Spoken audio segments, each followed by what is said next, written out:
वैष्णवजन स्पंदन गांधी विचार के।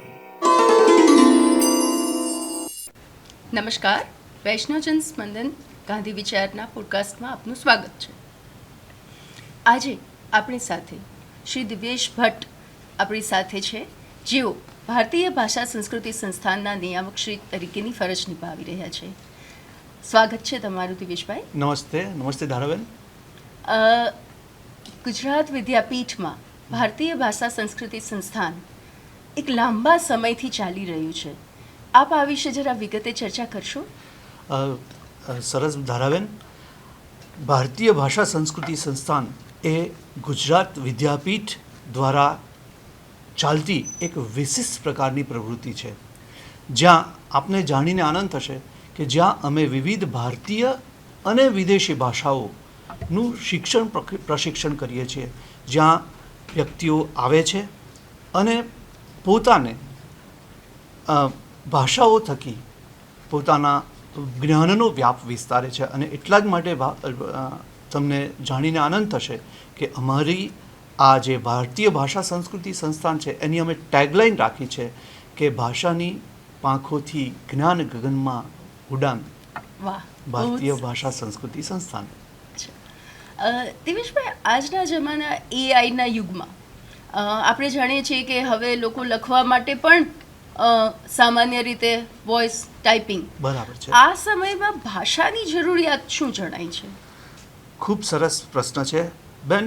એઆઈ આવ્યું છે એટલે જ હું તો એવું કહીશ કે વ્યક્તિએ મલ્ટીલિંગ્યુઅલ બનવાની જરૂર છે.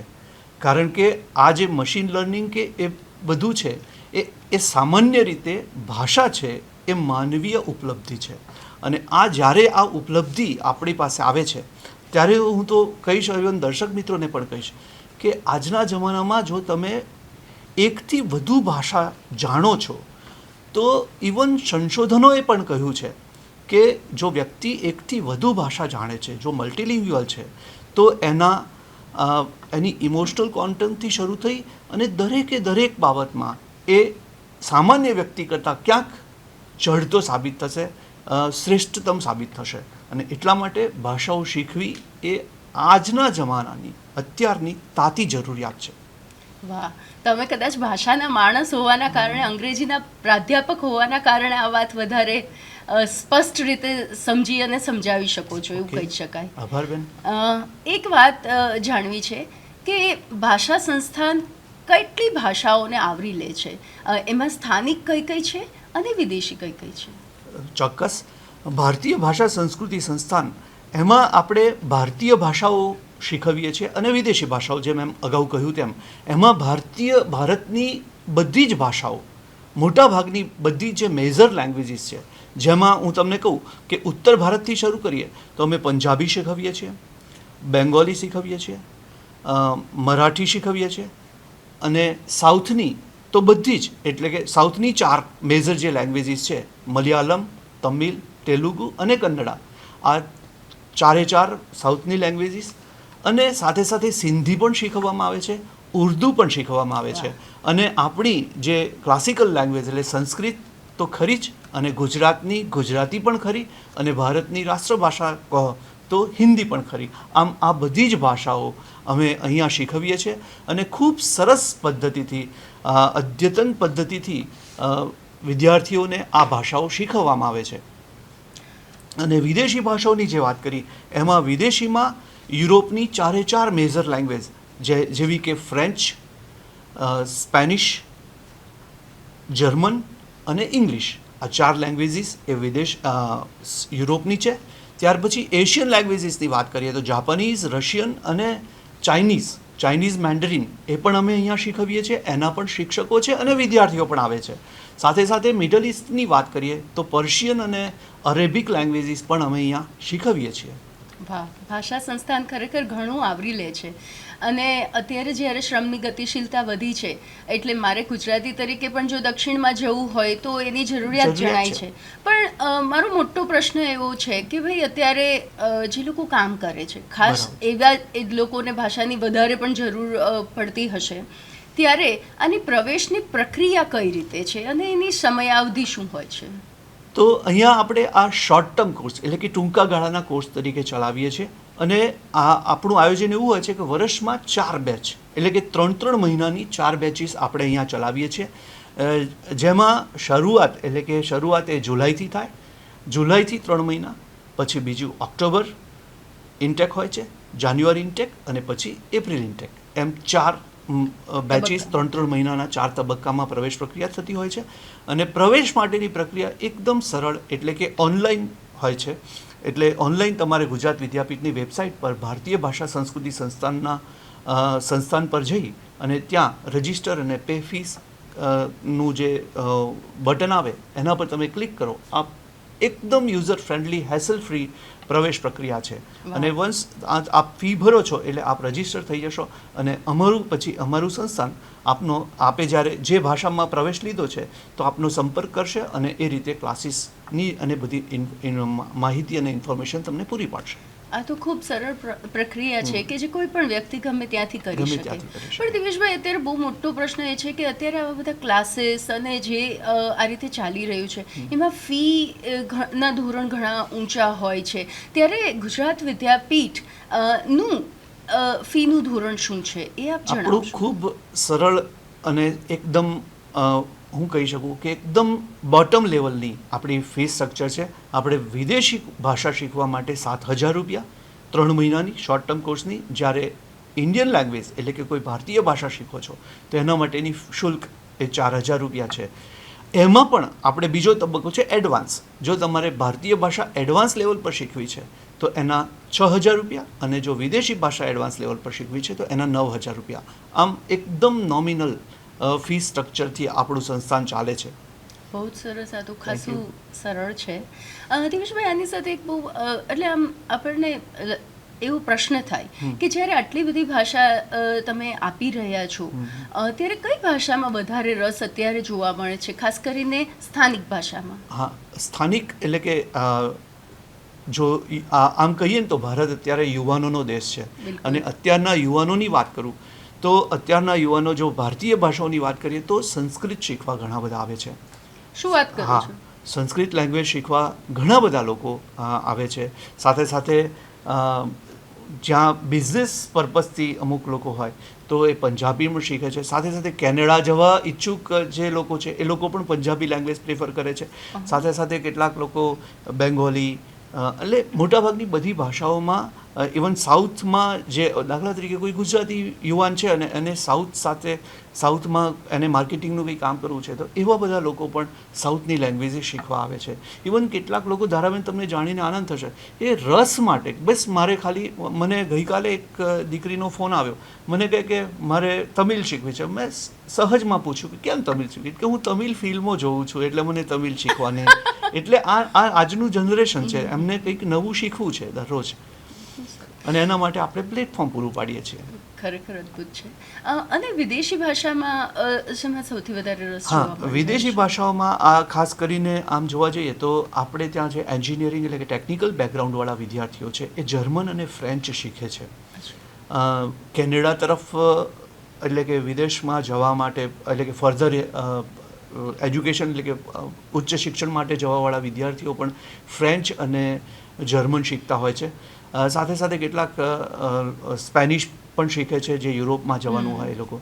અને ઇંગ્લિશ માટે તો ઇન્ડિયામાં પણ કોઈ કામ કરતું હોય ને, દાખલા તરીકે કોઈ વકીલ છે ને એને એવું લાગે કે મને ઇંગ્લિશમાં એટલી પ્રોફિશિયન્સી નથી જેટલી મને પ્રોફેશનલી જરૂર છે, તો આ પ્રકારના વ્યક્તિઓ પણ આપણે ત્યાં અંગ્રેજી ભાષા શીખવા આવે છે. તો દિવેશભાઈ, આટલી બધી ભાષાનો જ્યારે અવકાશ હોય ત્યારે એક સવાલ એવો પણ થાય કે આનો સમયગાળો ક્યારે હોય છે? માની લો કે કોઈ કામ કરે છે, વર્કિંગ છે, અને એને કોઈ ભાષા શીખવી છે તો તમે કયો સમય? ખૂબ સરસ.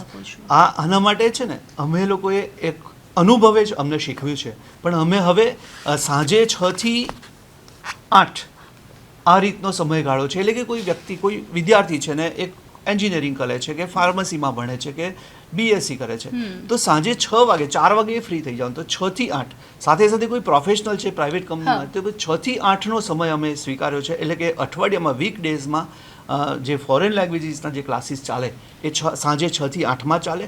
જ્યારે ઇન્ડિયન લેંગ્વેજીસ છે એમાં મોટા ઘણી ગૃહિણીઓને એ બધા પણ આવતા હોય છે. એટલે એના માટે અમે સેટરડે સન્ડે મોર્નિંગમાં 8 થી 10 અને 10 થી 12 એ રીતના ટાઈમ સ્લોટમાં અમે આ ક્લાસીસ અરેન્જ કરતા હોઈએ છીએ. બહુ સરસ. અને એનાથી ફાયદો એ થાય છે કે બીજું જે એમનું જે ટ્રેડિશનલ પ્રોફેશન છે અથવા તો કોઈ ટ્રેડિશનલ ટીચિંગ લર્નિંગની જોબ જે છે એમાં એમને ક્યાંય ક્લેશ થતો નથી. અને સાથે સાથે ધારાબેન આ વખતે થી અમે એક બીજો પ્રયત્ન પણ કે ઓનલાઈન વર્ગો પણ જે લોકો આવી શકતા નથી અથવા તો એ લોકો માટે પણ ઓનલાઈન વર્ગો પણ શરૂ કરવાના વિચાર છે અને કરવા જઈ રહ્યા છીએ અમે. બહુ સરસ.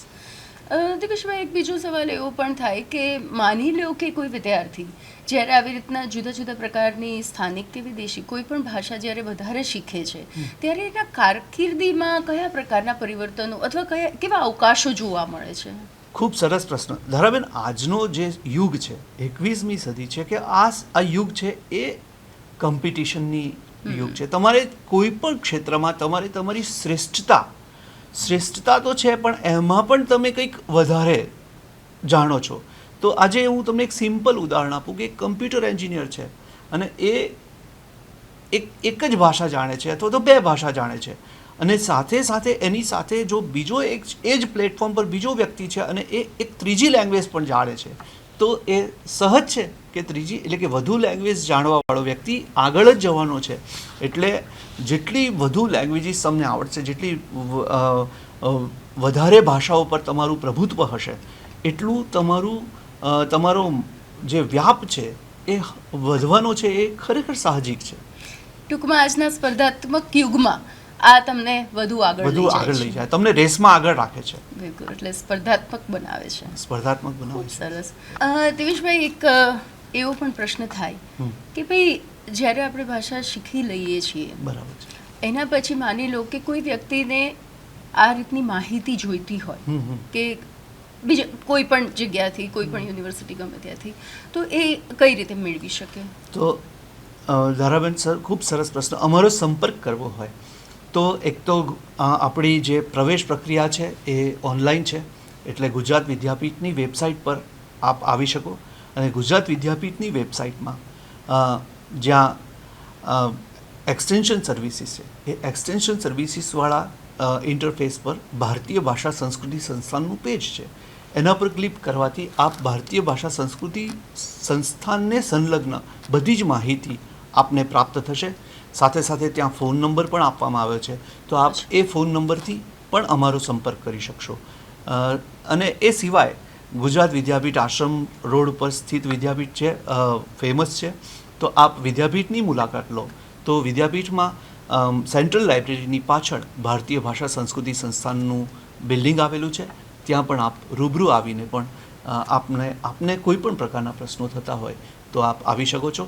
આપને અમારું હંમેશા એના માટે નિમંત્રણ છે. થેન્ક યુ દિવેશભાઈ, તમારો ખૂબ ખૂબ આભાર. Thank you. આજના આપણા આ એપિસોડમાં આપણે ભારતીય ભાષા સંસ્કૃતિ સંસ્થાનની સમગ્ર પ્રક્રિયા વિશેની માહિતી દિવેશભાઈ પાસેથી મેળવી અને આપણે પણ આનાથી અવગત થશું કે હવે આપણે જો ભાષાના સંદર્ભમાં કોઈ પણ માહિતી જોઈતી હોય તો ગુજરાત વિદ્યાપીઠના આ કેન્દ્રને કઈ રીતે આપણે સંપર્ક કરીશું, કઈ રીતે પ્રોસેસ કરીશું અને આપણા જ્ઞાનમાં કઈ રીતે અભિવૃદ્ધિ કરશું. અને આની આ અંગેની વિસ્તૃત માહિતી આપવા બદલ દિવેશભાઈ ફરી એકવાર તમારો આભાર. અને આ સાથે આપણે આ પોડકાસ્ટને અહીંયા જ સમાપ્ત કરીએ છીએ. નમસ્કાર. ફરી મળીશું નવા વિષય સાથે. वैष्णवजन स्पंदन गांधी विचार के.